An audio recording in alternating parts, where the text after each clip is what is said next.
Okay, it's time to talk about my top 10 books of 2024. 2024 was not my best reading year by a long shot, but I was able to come away with quite a few new favorites. Towards the end, I do kind of cheat a little bit just because picking my top spaces were pretty difficult, but we'll get to that. If you'd like to see recaps of all of the books that I read in 2024, I have multiple videos talking about all the books in detail in my reading rack-ups, as well as all of the books I read in 2024 recapped as quickly as I can, as well as a tier ranking list of all the books. I am trying to talk about all the books that I read in as many ways as possible because I really do love talking about books, and I enjoy making these videos. So for these top 10 books, I went through and I picked all of my 5-star, 4.5-star, and 4-star reads of the year, and I ended up changing them around a little bit because after, you know, a few months of reflection, my 5-star books weren't necessarily like my top books, and like my 4.5 stars sometimes were ranked lower than my 4 stars. So just kind of, it depends on the book, and we'll see how that goes. But in order, here are the top 10 books that I read in 2024. At number 10, we have When the Tiger Came Down the Mountain. This is actually the second book in a long series that follows a non-binary scribe historian as they travel around, I think it is, I'm not entirely sure when it is, but it's very clearly a fantasy version of China. And they interact with the people there to kind of understand the histories as told from their perspectives. So the first book follows the maid of the recently dead empress, and it's told through vignettes after finding pieces of the empress's past in her summer home. I did really enjoy that book, but it took me quite a few times to get through it. However, the second book, now that I understood what was happening, it was a lot easier for me to jump into it. I also felt a lot more connected to the scene itself because it took place over a very condensed period of time, and it was a lot of faster pace and it felt like I was there. This one follows the story of our scribe as they go through the forest with an elephant and their guide, and they are surrounded by talking tigers, and these tigers are making it very clear that they're going to eat the scribe, but the scribe is like, no wait, let's talk about the story of the most favorite tiger and as she shapeshifted into a human and fell in love with a human. And so both books, and I'm assuming the rest will be told this way as well, it takes place both in our modern day with the scribe interacting with these people that are telling the stories, and also in the past actually telling the stories, and they're just told so beautifully. They are incredibly short and easy to get through, but they leave me thinking for a long time afterwards. They are just told so well, and in particular the second book, like I felt my life was in danger because the tigers were going to eat me. It was just fully immersive, and I highly recommend. I cannot wait to get through the rest of the series. At number 9, we have Legends and Lattes. I am way late to the game on this one, but I am so happy I finally got to it. I'm realizing that cozy romance might really be for me. I thoroughly enjoyed Viv, who was our main orc, and she has realized that she no longer wants to be a mercenary, and instead she wants to open up the very first coffee shop that most people have ever heard of. And so it's her collecting all of these people towards her so that she can build up a coffee shop and build up a community, and it's so heartfelt, and I really appreciate how much Viv is constantly being called to go back into violence to solve all of her problems, and her very strongly saying, no, actually I don't want to go back to violence. I have this new life that I really want to look forward to. It's so heartfelt. There is a cute little romance in it. I absolutely loved it. I also did read the second book very recently in 2025, and I loved it even more, honestly. Number 8 is Where the Dark Stands Still. This book lives rent-free in my head. Our main girl has these powers that she does not want, and so she goes into the dark forest to try to find a flower that is said that will grant wishes, and then she wants to wish her magic away. But it is owned by the lessee, who is basically the demon of the forest, and he makes a deal with her instead, saying, if you live with me in my magic house in this magic dark forest for a year, then I will grant your wish and remove your powers. And so this is their tale over a year as she is trying to live in this sentient house. She creates a little found family in it, and as you know, the barriers break down between the two of there is a bit of a love story. This is just told in such a beautiful way that I was just gripped from page 1. I felt so immersed in this world. I was really rooting for them. I loved all the characters. I won't lie, towards the end, it kind of hurt a little bit in ways that I didn't want it to, but it did anyway. But it really didn't detract too much from my overall emotions of the book months and months later. Number 7 is Mistletoe, which is funny because it's actually a novella set in a larger series of 3 longer books plus another novella. But I won't lie, this novella is my favorite of the whole series. All of the Mead Mishaps books are 5 out of 5 for me. I absolutely recommend them. They are hilarious, laugh out loud, strong characters, lots of mayhem, and crap going down. It's a great series. Mistletoe, I actually read 3 times this year.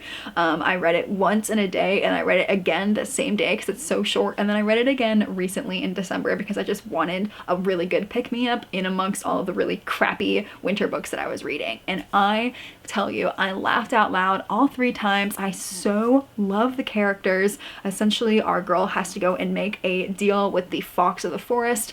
He's like, all right, I will grant your wish if you come pretend to be my mate at this gathering of all these magical beings. And all of the people there are after her, and they are just such a fun, oh my god, they are such a fun couple. He is so sly and hilarious. Pretty much immediately they're like, you know what, we might as well enjoy our time together. And so it is very smutty, and it is just laugh out loud. I love all the characters. I wish this were a full-length novel. Number 6 is The Most Wonderful Crime of the Year. Now this is one of my 5 stars, one of my 2 5 stars from last year.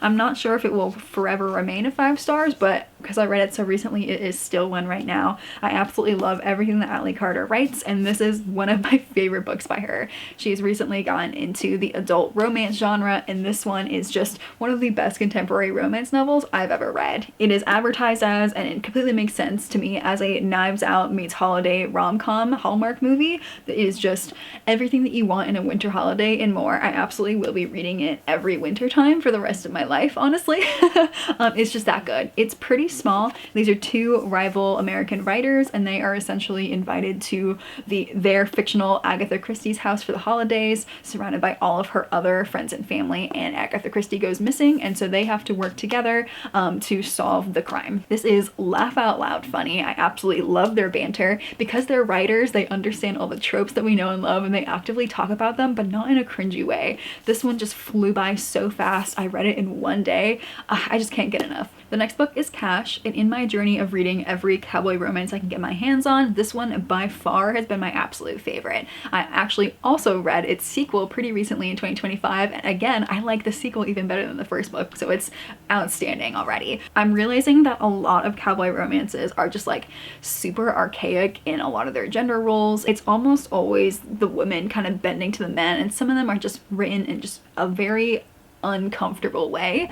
This series is not that at all. What I'm looking for when I go into cowboy romances, when I eventually put this vlog up, you'll see way more in depth, but I want the vibes of the cowboy. I want strong characters that not just have physical chemistry, but also intellectual and emotional chemistry, as we should all hope for in our romance books and in real life. It has to have a believable plot, and the vibes and the characters. Like, it needs to be all of this. And Cash and its sequel Wyatt so far have been that and more. And I'm so happy that there is no miscommunication in either of those books. There is no third act breakup. They actually talk through their problems. Each character is super well-rounded. They have deep pasts. They go through character transformations. They grow as individuals and as a couple, and their community is just 10 out of 10. I absolutely love them. So this one so far is my absolute favorite cowboy romance that I've read out of quite a lot, and I honestly don't foresee anything else topping those 2. Now number 4 is a bit of a wild card. It is Cross My Heart and Hope to Spy. It is the second book in a very, very like middle school, middle grade series called I Tell You I Love You But Then I Have to Kill You by Ally Carter. And I read this book back in middle school and remember absolutely loving them. And I found the first one in a little free library maybe about a year or 2 ago, and I finally picked it up thinking that I would get the book, read it, and then return it to a little free library. That did not happen. I ended up keeping the books, finding others, and flying through the series. The second one in particular, though, is the one that kept me up so late at night, like giggling and kicking my feet under the covers, like feeling like a middle school girl again, like getting all giddy. Like, it was just, it's so juvenile to the point where like you have to put yourself back in that time set. But as the series goes on, it actually gets a lot darker and more serious, and the world opens up as the characters mature and the stakes get higher. And so I put this second book in particular because even though this series is just so good, and I absolutely recommend it for anybody who likes middle grade or YA book series, this one in particular is the one that just really threw me back in time and like made me feel like a young girl again. This whole book series follows a bunch of teenage girls as they go through a spy school in Virginia, and the stakes get higher and higher as evil world organizations get involved. It is such a fun series, and it also intertwines with all of her other YA series in her world, and I read them all this year, and they're just They're so much fun, but this one in particular is the one that just really made me feel like a kid again. And for my top 3 books, this is where I completely cheat because I refuse to separate duologies and parts of series. For in the number 3 spot, I have both The Luminaries and The Hunting Moon. These are books 1 and 2 in a YA fantasy series. The 3rd book has just come out. I haven't read it yet though, but I am incredibly excited. This series is absolutely one of my favorite YA fantasy series that I've ever read in my entire life. Think if Divergent meets Monster Hunters. So everyone in their community is shielded from the rest of us humans, and each person has a last name that is a day of the week. So Sunday, Wednesday, Friday, whatever. Each clan, aka all of the Mondays, all the Tuesdays, they have like a different attribute, kind of like Hunger Games. Like one of them's a smart people, and so they run the university. One does the law enforcement, one does the politics, you know, so they each have different things that they attribute to themselves. And when the day of the week is Sunday, everyone in the Sunday clan goes out at night and kills all of the monsters that appear out of the fog. So everyone is working together to kind of go against these monsters. There is a very large plot happening here, but it surrounds our main character, who is a high schooler, and she's trying to prove herself so that she can become a hunter. So this first book is her going through the hunter trials to be able to go into the forest every night, and the second book is kind of opening up, realizing that their community is not what she thought and there are more things going on behind the scenes. I cannot wait for the 3rd book to figure out the conclusion of what's going to happen in this world. And then here is where I mega cheat because I cannot choose between number 2 and number 1, and in both ways it is 2 books. So tied for the number 1 spot, I have the Shepherd King duology and 2 of the books from the Love Light Farm series. I would have included the other 2, but I only read these 2 this year. I feel like choosing one to talk about first would demote it to the 2nd place. And that's just not true. So these are tied for first, I promise, but I am going to talk about the Shepherd King duology first. If you have not yet read One Dark Window or Two Twisted Crowns, take this as your sign to finally pick it up. The reason why this duology is so high on my year of reading is because this is a magic system that I will remember, I think, for the rest of my life. I read these at the beginning of the year, and I still remember so much of what happens in these books.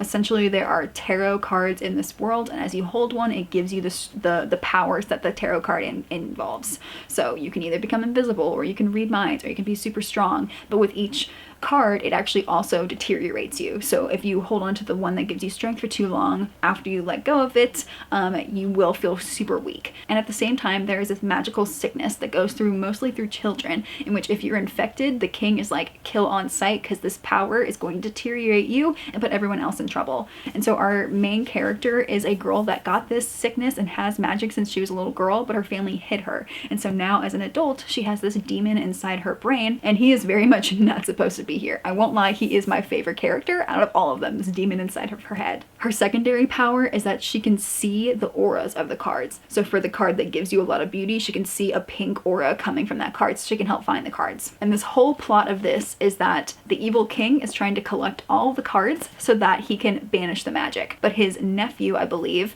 one of the prince's cousins, he is also trying to collect all of the cards so that he can banish the power, because he doesn't think the king is going to do it correctly or do it at all. And so there are 2 different groups of people trying to collect all the cards so that if they put them all together, they can banish this evil force of magic. This first book is basically setting everything up and is creating a love story, which is a minor plot between our main girl and this nephew. And then the second book opens it up to more points of view. There's a secondary love story that happens in this one, and it closes it out so well. There's also, I'm not sure if you can read this or not, but at the beginning of each chapter in One Dark Window, there is what looks like a tarot card and a little lyrical information about each card. And so reading through them, I didn't really understand them in the beginning, but as you keep going, you just see how, oh my god, how beautifully written these are and described. I mean, you're really immersed in this story. I cannot recommend it enough. And finally, tied for number 1, I have Love Light Farms, which is the first one in the Love Light Farms series, and Business Casual. This one in particular is just one of the funnest contemporary romance books that I've ever read, and on its own I don't think would make the number 1 spot, probably the top 10 of my year, but not the number 1 spot. But when combined with Business Casual, it does make it up here. This series revolves around Love Light Farms, which is a Christmas tree farm in Maryland, owned by this girl right here. In this first book, she is in a social media competition, and she accidentally sets it up so that she has to fake date her best friend of 10 years, and they very quickly realize that they cannot fake date because they have both been in love with each other for so so long. One of my favorite parts of this whole series though is not only are each of the characters like super deep to me and they actually go through character development and they're so wholesome and just like really good together, but the rest of the side characters, they live in this small town and it is the absolute epitome of like small town, everyone up in each other's business. They have a phone tree in which anytime something happens, like they all call each other. Every side character, every couple in each of the 4 books are just, I love every character. I love it all. It's so good. So that in itself is really good. But when I got to this 4th book, it was already a 5-star series for me, but this book in particular has the potential to be one of my forever 5 stars. Particularly because I see myself in so much in both of these characters. Like to the point where I've never felt so seen by any characters ever. This book in particular, he is the step brother of her and she is the younger sister of the 2nd book's male protagonist. So everyone is like super together. It's like very small town-esque, but she is an independent business owner and she really wants to do things on her own, and he is a big city lawyer, but he comes back to town because this is just where he feels like home. And so this is them, you know, they've been flirting for a while and then they get together as friends with benefits and then they're realizing like, actually, like, we should be more than that. And it's just a very wholesome book. This whole series is just beyond fantastic. It's one of my favorites of the year, really ever. I love the idea that each book takes place in a different season. So this is the winter book, and then as the 4th, this is the autumn book. I love the idea of that. And I've already reread Love Life Farms. I think I intend to reread each book in its desired season until I get tired of doing that. Just seriously one of the best contemporary romance series I've ever read. And those are going to be my top 10 books of 2024. Do you see how I cheated? I don't care. Now again, like I said in the beginning, 2024 was not my best reading year. I'm really hoping that the process of picking these books are going to be astronomically harder for next year because I've just read so many great books. We will see. I'm trying to read less contemporary romance and go back to my roots of fantasy. Clearly there are some fantasy books, but no like high fantasy series, like really deep worlds that I used to absolutely love. So hopefully we'll see some of those in my next wrap up year. But yeah, I hope you got some good recommendations from this video. I have quite a few more videos planned out, but thank you so much for watching and I will see you in the next one.